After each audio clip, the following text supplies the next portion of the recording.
Hi, everyone. I'm Carli. And I'm Sophia. And this is Away She Goes, a podcast from her adventures.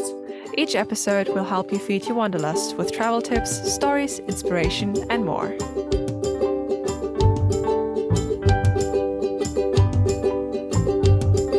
Away she goes.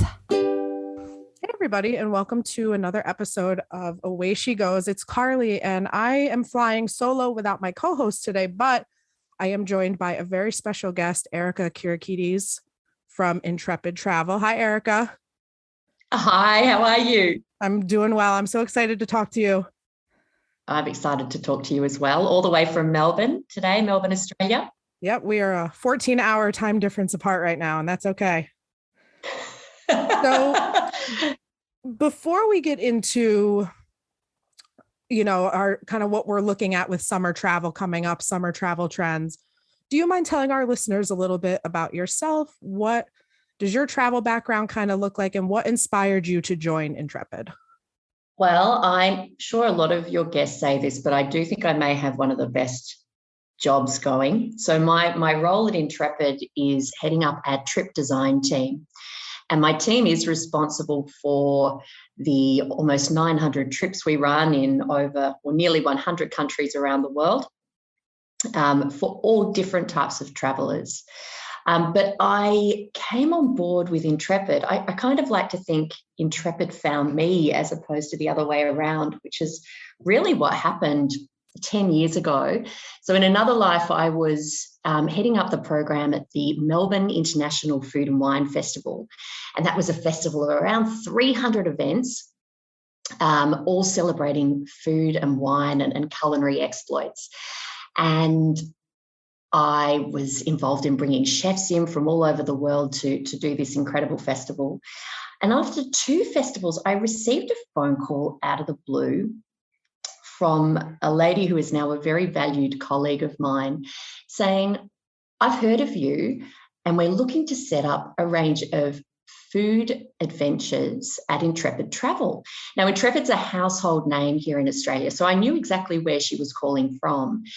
But the thing that really got me was the brief. She said, we're not just looking to create a range of gourmet food trips, we're looking to create a range of trips that really helps people understand grassroots food culture. We want to get people to, experience home cooking in people's homes. We want to get people tasting street food. We want to get people into those local markets and experiencing those weird, unusual ingredients that they often look at and don't know what to try or how to ask for it. And it was such an intriguing brief. And so really without thinking, I said yes straight away. And 3 weeks later, I was at Intrepid Travel, heading up their culinary travel range. And 10 years later, I'm still here. You have my dream job. I'm overseeing it. I'm just going to sneak that in. You can see why there. I said yes quickly, you have my can't dream you? job. So I've gone from culinary travel to a much broader range of trips. We run trips for all sorts of travellers. I mean, foodies, obviously, and that certainly is my first love. But we run, a huge range of general cultural touring trips for families, trips for active people that are after cycling or walking and trekking, or sailing trips or small ship trips. So there's a huge diversity of what we offer, and it is an incredibly exciting job to oversee it all. I bet. I'm sitting here, I'm like green with envy.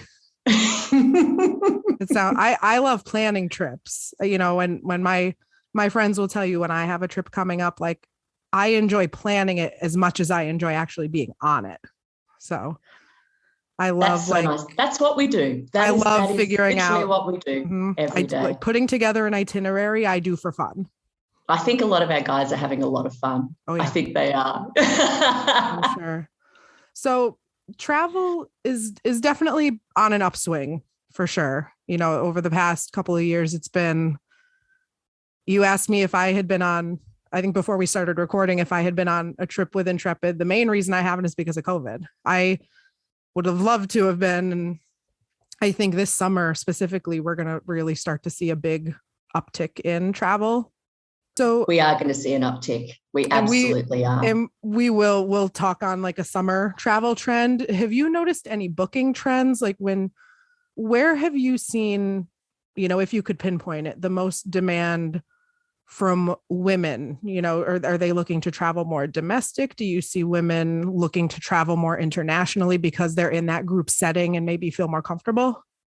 I guess the key point to make as we're talking is the majority of travellers on Intrepid trips are women. And that was the same pre-COVID as well. So around 65 to 70% Wow. of Intrepid travellers are women. And we've got a strong proportion of solo female travellers within that cohort as well. So I think when we're talking travel trends and booking trends generally with Intrepid, you can infer from that, that they are also being driven in large part by female booking trends as well. Mm-hmm. The key change that we've seen, particularly in the past few months, is a real acceleration of borders opening across the world. We have a global operations team that's been monitoring those borders very, very closely for 2 years, and on-ground operations teams as well. And it's been a pretty exciting few months, but in particular month with borders opening up between Cambodia and Thailand, borders opening up in South America between Peru and Bolivia. So there's a lot of activity. What that means is it's providing travellers with more and more choice in terms of where they can go, how many countries they can fit within a trip. So I think that's absolutely driving what we are definitely seeing in terms of an uptick in bookings. Mm-hmm. For April 22, bookings for Intrepid in North America, they're up over 200% year on year. Wow. It's big, isn't it? And for the rest of the world, bookings were up nearly 300%. So we are absolutely back on track. That's fantastic. People are predominantly booking in those summer months. So for us, that means, around that May to September time, taking into account some of that shoulder season.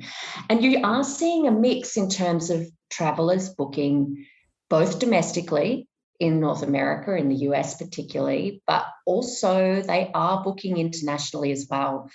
When I was looking at the numbers and the destinations in preparation for chatting with you, I was actually amazed. I shouldn't be, but I still am, given what we've gone through with COVID, at the diversity of destinations we were seeing in that top list for that period of time. Places like Iceland, Morocco, Peru, Costa Rica, Jordan, Vietnam, even the Galapagos, we've got Egypt. These are destinations that pre-COVID I would be entirely unsurprised to see in that top destinations list. But certainly now it's a big shift. But we are seeing also really strong leaning towards travellers looking to tick off their backyard bucket lists as well, as we say. So in North America, we're seeing bookings from those US and Canadian customers on US trips. They're up. Oh my gosh, these are big numbers. I love to hear big numbers. Over 700% in 2021, wow. That's versus 2019. And globally, and this is very cool, interest in travelling within the US with Intrepid is also up. And we can see it because we can see over 100% increase in those web visits to those destination and trip pages in 2021 versus 2019. So we're not just talking about locals travelling in their own backyard in the US and Canada, but we're also seeing that interest, from our other source markets of Australia, New Zealand, the UK, particularly the UK, I would say. And look, I can tell you from my own experience here in Australia, we're seeing exactly the same trend here. So we're seeing incredibly strong interest in travelling within Australia from Australians. Things like Uluru and the top end, the Northern Territory. These are very iconic places to travel. The Kimberley in Australia as well. Travellers are within Australia are going to these places in droves, but equally we're starting to see that pick up in going international again as well. And I think the thing that we're seeing with the types of trips these customers are booking is that they're not just wanting to go to places and see sites, but what we're really seeing interest in is trying to understand and connect with that local culture. It's like what those not just seeing sites, ticking off places, but what are those cultural experiences available in those destinations? You know, First Nations experiences in particular, experiences through food.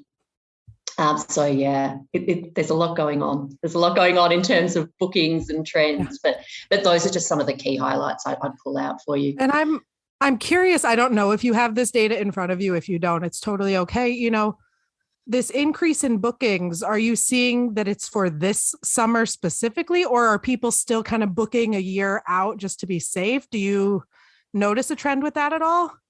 We are seeing a really split trend when it comes to what we call booking lead time. So that's the amount of time between people booking to travel. It's either tending to be reasonably short or very long. Particularly for domestic travel, that is very true. You know, booking within 3 months of travel is certainly not unusual. But equally for those really big trips, we're also seeing a really strong preference to a longer booking lead time, you know, even moving into 2023. So we've been, you know, quite deliberately ensuring that all of our trips have dates right up until the end of 2023, because we know that people are really looking for some of those bigger trips, or what they perceive to be a really big trip. They might be looking to plan further in the future. But it's a kind of a difficult one to predict as we come back out into a more normalised, and I use that in inverted commas, travel environment. It's something that pre-COVID we were really clear, and we knew what our booking lead time trends were for most destinations and most of our markets. But for now, it is varying somewhat, and we're just trying to go with it and track those as we go. Because I know for me personally, I've been known to do both. Before COVID, I would see a sale and book a trip, an international trip, a couple months out and not think twice about it. I booked a trip when did I book this trip? I booked the trip in September of 2020. So it was 6 months into COVID at that point. I booked the trip for June of 2022.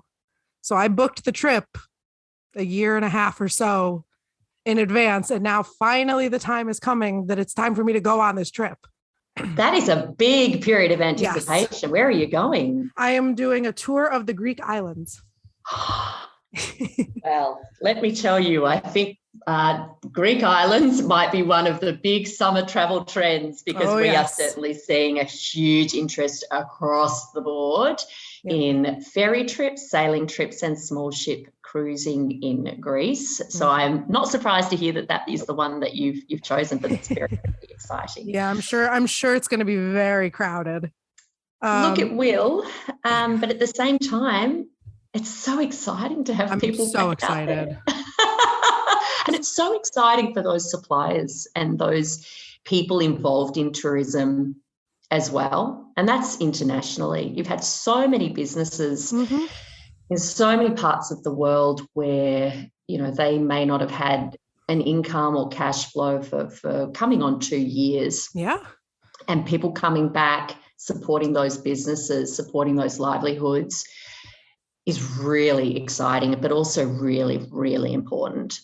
And that, you know, that too, is somebody who loves traveling, you know, it broke my heart these past couple of years to see, you know, all of these places that are so dependent on tourism have, you know, lose all of, you know, so I'm excited not only for myself to be able to travel, but I'm excited to start contributing to like the travel economy, I guess you could call it again, you know?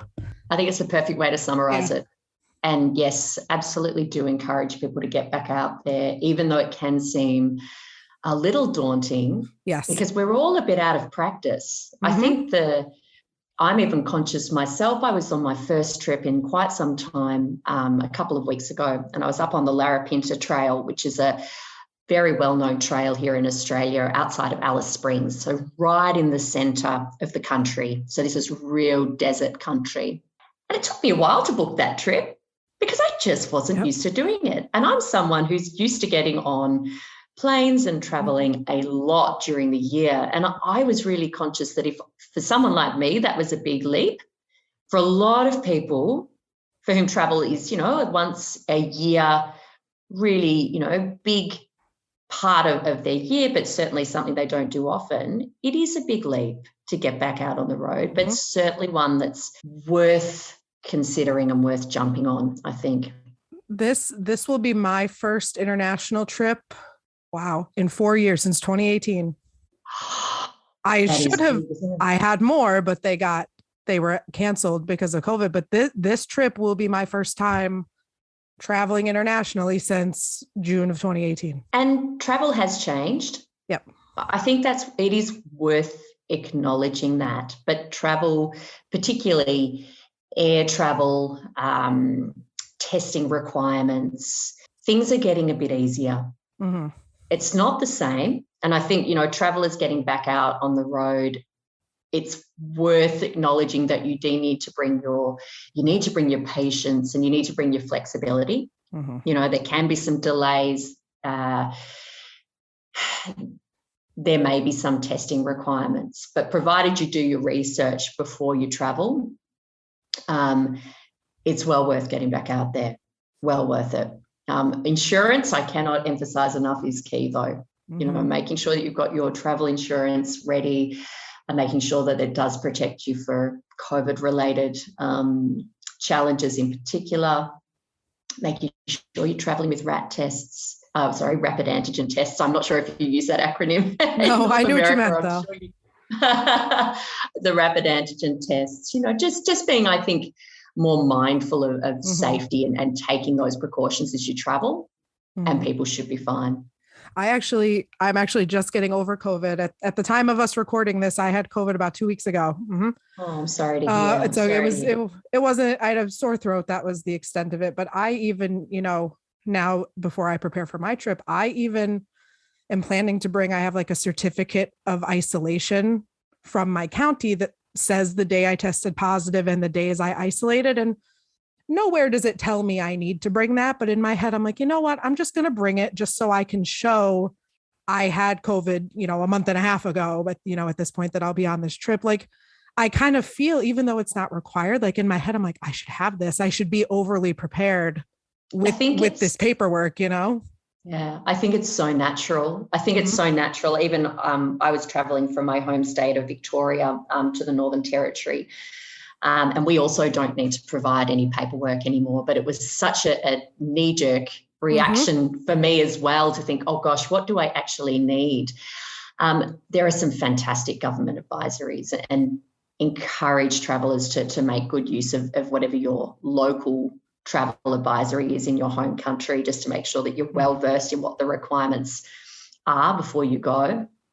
But look, I think a theory I have, and certainly I think in terms of the growth we're seeing in our own bookings, is it is a big thing to get your head around, getting back out there and travelling again. And I do wonder whether what we provide essentially is a small group travel experience, but with that local support and that local leader.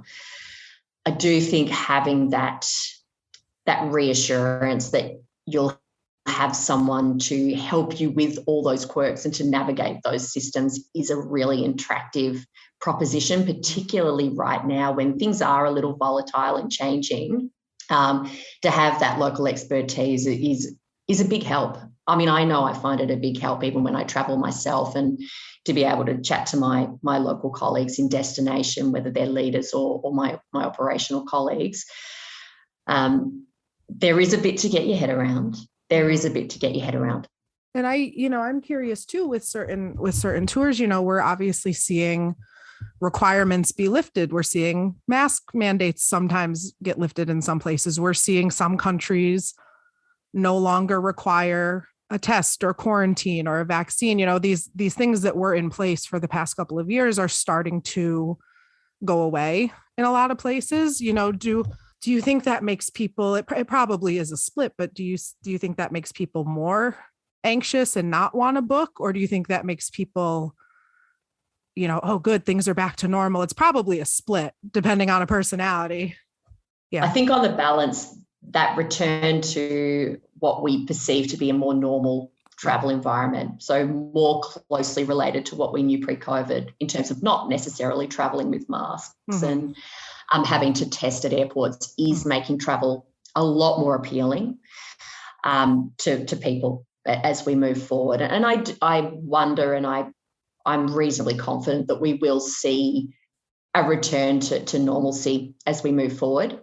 That being said, I think that we will certainly for some time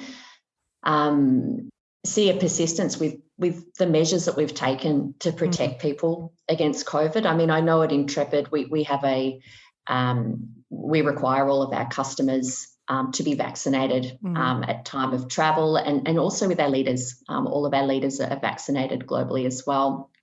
And the reason that is firstly, we want to make sure that people can be as safe as possible when they travel. And when if you are unlucky to get COVID when you're on the road, there are obviously disruptions to your trip. So whatever we can do to ensure that we reduce that happening is really important. The other aspect of that is that some of the communities, some of the countries we travel to don't have or haven't had as easy access to vaccination as what some of the countries that travellers come from have. And so it really is, I think, incumbent on us to protect those communities we're travelling to. And certainly as a travel company that's really committed to, leaving the communities and the environments that we travel to in a better state than when we were there. That's a really important part of what we do. Intrepid's been a very strong proponent of vaccine equity. We raised almost a significant amount of money towards vaccine equity at the start of this year, and that's particularly because we recognise that, whilst there's a very high vaccination rate in the countries that many of our travellers are coming from, that may not be the case in some of the the places where they're going. So that's been a really important part of the advocacy work that Intrepid's been part of, particularly over the past 6 to 12 months. And I've noticed that as well, kind of precautions that the industry itself is taking in lieu of some of these requirements being lifted by the countries or by airlines. My trip that's coming up, I have been told you need to test prior to depart, even though it's not a requirement for Greece, it's a requirement for my trip, my group that I'm with. Yeah. You have to be fully vaccinated, fully boosted. You have to take a negative, as you called them, the RAT test. I have to take a negative rapid test, I think 48 hours, a certain amount of time before departure. So even though the country I'm going to, Greece, to my knowledge, is not as strict in their entry requirements anymore, the group that I'm with is like what Intrepid is doing as well, is still kind of keeping those safeguards in place to still protect travelers, protect the locals where they're going. So I definitely have noticed that becoming a trend as well. And I think it will be a very personal approach moving forward in terms of people wanting to wear masks, what they're comfortable doing. And we would certainly make that a very free choice in terms of, first and foremost, following whatever the local regulations are in the destination. But if they are more lax, but customers are keen to protect themselves, wear masks, I think that will become a very personal preference and one we really want to support. So what's next for Intrepid? I know that's a very broad question, but as we're starting to, I say this very tentatively and very hesitantly, but return to I don't want to jinx it. I'm afraid oh my gosh. I'm afraid the COVID gods are going to strike me down. We never stop at Intrepid. I think even over the past 2 years, and certainly they've been a challenging 2 years for any company in the travel industry, and Intrepid's no different there. We have not stopped in any way. We've really used the last 2 years as an opportunity to review what we do, look at how we can really get even better at our core mantra, which is being the best travel company for the world. I'd say one of the things we're most proud of over the past 12 months is really having a strong focus on how we can increase the impact of our trips. So what we did is review the top 100 selling trips in our portfolio and the reason we did that was because we knew if we looked at the top 100 selling trips, whatever we did would really help move the dial in the destinations where we travel, because we do carry a lot of travelers around the world. And we looked at those which already had experiences supporting NGOs or environmental conservation. It was actually around 50% of those top 100 trips already. That's However, we saw an opportunity to improve on that. So we worked really hard with our global operating environment. Intrepid is lucky enough and to own most of the operating companies around the world that run our trips. So the companies that run our trips are also Intrepid, and it means that we've got that fantastic direct connection in so many of the destinations that we travel to. So I worked really closely with our colleagues there, and we were able to come up with, and it was an accident. I know this is going to sound like a PR pitch, but it wasn't. We actually came up with 22 new impact initiatives for trips moving into 2022. So it was a very cute line, but it was really exciting also to be able to introduce so many new impact experiences into our trips. So we introduced a fantastic new experience in Jaipur in India. It's called the Pink Rickshaw Company. It employs over 200 women in lower socioeconomic situations. And this company has eco-friendly e-rickshaws. It provides training in English to the women that are part of this organisation. All of the women are actually equity owners in the organisation, and they provide food tours around Jaipur. That's amazing. It is so cool. It is such a cool experience.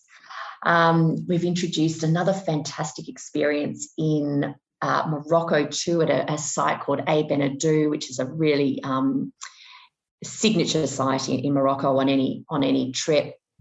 And it's called the Tawasina Women's Co-op. And again, it's another fantastic organisation where women have come together to provide a fantastic hospitality experience, but also obviously as stakeholders in this organisation. And it's a bit like the Amal organisation I was talking to before. You know, the fact that these women are employed is fantastic in and of itself, but the byproduct of that in terms of the income they're bringing home to their households, the potential impact that has on their children and their children's education, stability of the household, so exciting. So anyway, that's just a couple of examples of experiences we've been able to introduce. The other thing we've really concentrated on is how can we make our trips better for the world from an environmental standpoint. And by that, we've really focused on how do we reduce the carbon output of our trips. Now, the highest carbon output component in any trip is flights. So one of the first things we've looked at doing is how can we reduce what we call non-essential flights in our trips, and that's where a viable land transfer alternative exists. And we were able to remove, I think, around 6 or 7 flights across those top 100 selling trips. But in terms of how many travellers we carry on those trips, that equated to over 3,000 flights that we won't be taking this year, which is really, really cool. Now, I don't want to dissuade people from travelling. You know, I live in Australia, so the reality of flying is that we can't get to most places around the world, and you know, people from the US and from America, it's no different. You know, we do have to fly to get places. But I think being more mindful about how we fly, when we fly, how frequently we fly is a really key one. So that was a big shift for us. And I think that's going to be something we look at really closely moving forward. And the third thing that we did, which we're really proud of, is we recertified as a B Corp. Now, I'm not sure if listeners on your podcast are familiar with the B Corp certification. I do know it's probably a lot more well recognised in the US than it is in Australia, where it's just growing in terms of its recognition. But effectively, it's an external certification that is incredibly rigorous, that companies undertake to demonstrate that they really are making significant improvements and have action plans in place to be driven by purpose beyond profit. And that's something that's very important to us here at Intrepid. And we were first certified 3 years ago. And you can imagine with a business that has operating businesses in so many countries around the world, it was a fairly intense process I bet. to start with. But we were able to recertify by the end of 2021, and we increased our score by 10%. Wow. So to be able to sort of have that level of improvement, even during COVID and through that process, we're really, really proud of. So Intrepid's now it is the world's largest travel B Corp. And that's certainly something that we will continue to build on. It's a fantastic certification that is constantly challenging us to think about how we can do things better, how we can make a bigger impact. So it's been a busy 18 months, but certainly we'll be continuing those agendas moving forward. I think broadly speaking, Intrepid trips, from a trip standpoint, we're looking to reintroduce, I should say, so many countries by the end of this year that we put on hiatus, shall we say, when COVID hit and the travel demand decreased so significantly. So I'm really excited to see what new destinations we bring back into the mix by the end of this year, and some more of those what people would consider niche destinations, particularly in our expeditions range. And that's a range of trips that we run that takes people to sort of more far-flung places around the world. So there should be some very exciting new developments there. So that's very much a watch this space. And the other thing that we're really building on is our what we call Intrepid Premium trips.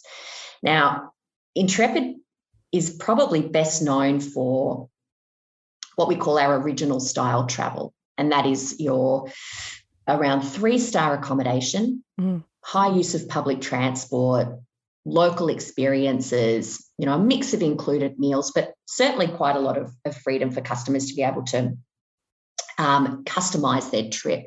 During COVID, we saw a really good opportunity to introduce a more, shall we say, comfort-led style of travel. So Intrepid Premium is all about boutique accommodation, really exclusive local experiences, some of our best, and they really are very good local leaders leading those trips, to provide people with what we deliver as our core, which is sustainable experience-rich travel, but with that more boutique 4-star focus on the experience. So that's been really, really popular, and it's become one of our fastest growing product ranges over the past 12 months. We'll be introducing hopefully some trips in the US in the next few months, so that will be very exciting for us, but that range will continue to expand. So I just say in general, it's exciting times at Intrepid. Exciting. That's a long answer, but that's okay. A lot going on. I'm going to expand on it a little bit because there's one more thing that I want to talk about that we haven't yet, which is the Intrepid Women's Expeditions specifically. So you mentioned that I think a majority, you said, of your travelers are women, and within that majority, a lot of those folks are solo female travelers as well. So do you want to share a little bit about the Intrepid Women's Expeditions? Okay, I'm going to have to hold back my excitement here because I can get very gushy when we talk about our women's expeditions. You gush away, that's okay. It's a range of trips that we're incredibly proud of. So to give your listeners a bit of background, Intrepid first launched a range of women's expeditions in 2018. And these were trips that focused not necessarily on just providing women with an opportunity to travel with other women, but more specifically, we wanted to use this trip range as a platform to firstly offer insight into women's experiences, particularly in cultures that had a more conservative approach to gender, particularly allowing women to experience specific women's experiences that would be difficult in a mixed gender group where men might not be able to take part. The other thing we wanted to use this trip range for was as a platform to elevate and prioritise female tourism suppliers and women in what would be considered more traditional male roles in tourism. So I'm thinking about things, firstly, frankly, like tour leaders, often male, but also roles like porters, luggage carriers on trekking trips, really celebrating the fact that women are just as able to do some of these roles as men. So the expeditions themselves, women's expeditions, are a classic Intrepid adventure. They have local leaders, they have local transport, real life experiences. But to have the opportunity to bring women together from all over the globe, and our travelling groups can be quite diverse. They're bringing in people from all different countries around the world often, but also allowing them to interact with women in the countries that they're visiting on that very female level, I think was just something we're so excited to be part of and to enact on our groups. The women's expeditions travellers, it's been really interesting too. They're a really broad mix of age groups. We see a lot of solo travellers on our women's expeditions, but also a really broad mix of age. I mean, you're looking at 20-somethings through to women in their 80s. They're coming from all across the globe. And what but they still mesh so beautifully together because ultimately they're all there for the same thing. Yep. They're there because they are really interested and open to connect with women from other cultures, whether within their own travel group, but also the women they're meeting on the road. And they're also really curious about that different perspective. We're talking about sisters, friends, mothers, solos. It's really, really diverse. So unfortunately, when COVID hit, we put these trips on hold. They'd been one of the fastest growing Intrepid Travel ranges to that point since their launch in 2018. And we'd gone from about, I think, 3 or 4 trips in the initial launch, and they were destinations like Morocco, Kenya, Iran, Jordan. We put them on hold, like we did with many destinations, which I mentioned before. And so we actually had so many requests, and they just started building and building. We got requests through social media channels, just through customer feedbacks. So where do you bring back these women's expeditions? And look, by the start of this year, we were confident enough that things were looking positive and solid. So on International Women's Day in March of this year, we were really just so excited to not only bring back 4 of the most successful women's expeditions, so in places like Iran, like Morocco, like Jordan, in addition to launching a new trip. So we launched a new trip in Peru. It's hiking the Inca Trail. The porter team will be majority female guide. You're visiting a fantastic female storeholder in markets in Lima who'll tell you all about her life and experience. Go to a terrific women-run restaurant in Cusco, again, that's celebrating, food created by mothers and grandmothers. And it's just such a wonderful, wonderful itinerary. But again, it's coming back to that core of both celebrating women coming together, but also, celebrating women in non-traditional tourism roles.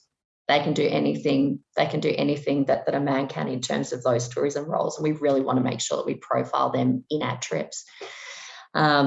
I'm thinking about what else I can tell you, because the women's expeditions is probably a topic that I could go on and on about, but I might give you my favourite experience, because I just think it really summarises what the women's expeditions are about, and in many ways was the experience had by one of my colleagues in the product design team that really brought about the women's expeditions. And it's an experience in an Iranian beauty salon. So in post-revolution Iran, opening a beauty salon was one of the most conventional ways Iranian women would attain financial independence. So they'd often turn the basement of a building or an extra room of the house into a form of entrepreneurism. And that hidden world has really become quite an oasis for many of Iran's women. And it's off limits to men. So we were running trips through Iran and we were aware that there was this fantastic experience, but it just wasn't appropriate for our mixed gender groups. Mm-hmm. And so when we first came up with this kernel of the women's expeditions, we knew that was the experience. It was that experience that we wanted to have in our trips. And it has become one of the signature and favourite experiences of travellers going on women's expeditions. This visit to an Iranian beauty salon, removing your coats, taking your headscarf off, the music blares, fantastic conversation, and that ability to connect with Iranian women, you know, in their own private spaces, you know, just really special and frankly, you know, very intrepid. So something we're very, very proud of and an absolute signature experience of those women's expeditions. That's fabulous. I could sit here and talk about these all night. So, so you mentioned when I mentioned my Greece trip that you were noticing that Greece was a big trend, popular with people this upcoming summer. It's a popular destination. Are there other summer travel trends that you're noticing? Look, I think the big one that has been noted on quite a few trend forecasts, but we are absolutely seeing it in our own booking trends, is that focus on active travel. For the US year to date, we're seeing active trips up over 60% versus 2019. And of the top 15 trips booked in North America, we've got 53% that are hiking. And cycling's following very close behind. Look, we've got probably two super popular trips in the US. One is hiking in the Denali National Park. And the other one's hiking in the Kenai Fjords National Park. And I think, you know, that's obviously unsurprising given the incredible landscapes that we're talking about there. But I think the really interesting thing we've reflected on as we've broadened our walking product range, particularly over the past 12 to 18 months, is that walking isn't just walking. Hiking's not just hiking. It's actually a really diverse set of customers. You've got some customers that are looking to have a centre-based, lodge-based, quite comfortable walking experience where they just unpack once and then they might do walks to and from a set destination, through to people who are looking for very hardcore, you know, more backpack style hiking trips, what we call point to point. So starting in one place and finishing in another. But I think what's uniting it certainly is that we've obviously all been cooped up indoors for a good couple of years and pretty keen to get out into nature and see some of these incredible places. But I think people are also looking for that sense of physical challenge as well. I think that's really coming into play with this increase in people booking active style holidays. They want to not only have a holiday, but they want to really feel like they've achieved something on their holiday as well. And it's really important to note that we were seeing this even pre-COVID. We were seeing a pickup in walking trips as well. So it's not something that's just, I think, happened because of the pandemic, but I think it's certainly accelerated it. Yeah. And, you know, we were talking about Greece before, as you said, but, you know, when it comes to walking and trekking and the destinations that US customers are looking at, Europe is in strong focus. We're seeing really strong bookings into really iconic bucket list treks. And for anyone who's listening on this podcast that's an avid walker, they will know these. But, you know, we've got things like the Tour de Mont Blanc, hiking in the Dolomites. These trips are almost sold out. We only released them about, you know, I think 6 months ago, and they have just flown out the door. And we've also seen really strong interest in what people may have heard of, the Portuguese Camino, which is otherwise known as the Rota Vicentina. It's just outside of Lisbon in terms of the trailhead, but also the Camino de Santiago, the much more well-known pilgrimage trek in Spain. Those are also incredibly popular as well, as is walking in the Amalfi Coast. And as I'm sort of reciting these off to you, I'm like, oh, yeah, I can see why they're pretty popular. Sounds nice to me. I think they do sound pretty good. But sign me up. The other thing too, that the thing that surprised me most in preparation to this podcast is some of those traditional bucket list treks are also some of the most popular trips moving into the summer season. Peru's Inca Trail, Nepal's Everest Base Camp. Yep. You know, these really big bucket list treks are also coming back as well. So I think that the walking trend, particularly, I don't see slowing down anytime soon, but certainly hot on its heels, cycling travel. Mm-hmm. You know, Active. anything that's just active generally, anything that's a bit of challenge, slowing down the pace of travel, allowing people to really immerse themselves, and in particular to really immerse themselves in the outdoors. We're not going to see that slow down anytime soon. No. Perfect. So Erica, I could sit here and talk to you all night about this. I really could. I could talk, and anybody who knows me who's listening to this is like, oh, Carli's going to go book another trip. Like, I'm going to spend the rest of the evening like browsing Intrepid, like, oh, where do I want to go? You know, so I browse websites just for fun to look at trips sometimes, and then have to fight the urge to like. So that's what I will be doing this evening. Where can our listeners find Intrepid online, and where can we find you online as well to connect? Absolutely. Well, look, you will be on the Intrepid Travel website for a long time if you like to browse websites, because there's certainly a lot to look at on there. Oh, yes. So we are at intrepidtravel.com. Very easy, very simple. Yep. And really that's... We'll link that also, listeners. We'll have Intrepid's website linked in the episode description for easy access. Yeah, Instagram is just Intrepid Travel. Okay. Yeah. And if you love it, please do say to people how much you love it. I know our digital team would just get the biggest kick out of that, because they really just do put their hearts and souls into all those photos that go on. Sama, who runs our social platforms, is actually based out of the US, and she's just she's so passionate and so committed. So I feel guilty that I wasn't ready to give you that grab, but hopefully that won't be too hard to add in. I'll add it in. There's a few of us who monitor the email address for the podcast. I'm one of them. Sophia, my co-host, is the other, and then one of our third colleagues, Arden. And one of them had seen the email before I did, and they were like, "Oh yeah, like Intrepid reached out to us," and my eyes got big. I was like, "They did?" And they were like, "Yeah," and I was like, "I follow them on Instagram. I look at their trips all the time." I was like, "Really?" Like, I was so excited. All right. So I will link in the episode description, listeners. We'll have the link to Intrepid's website. We'll also have some of their social media handles if you want to go through and browse some trips like I do sometimes just for fun, if you want to book a trip, or if you just want to see some of the awesome things that Intrepid is doing. So check the episode description for ways to check out Intrepid, and we will see you next time. Bye. That's all for this episode. If you'd like more Away She Goes in your life, make sure to stop by heradventures.com/podcast. That's where you can fill out a form if you're interested in being a guest on the show. And you can also write to us at awayshegosgwt@gmail.com, or leave us a message on our Google voicemail from any phone or computer at 1-563-503-6323.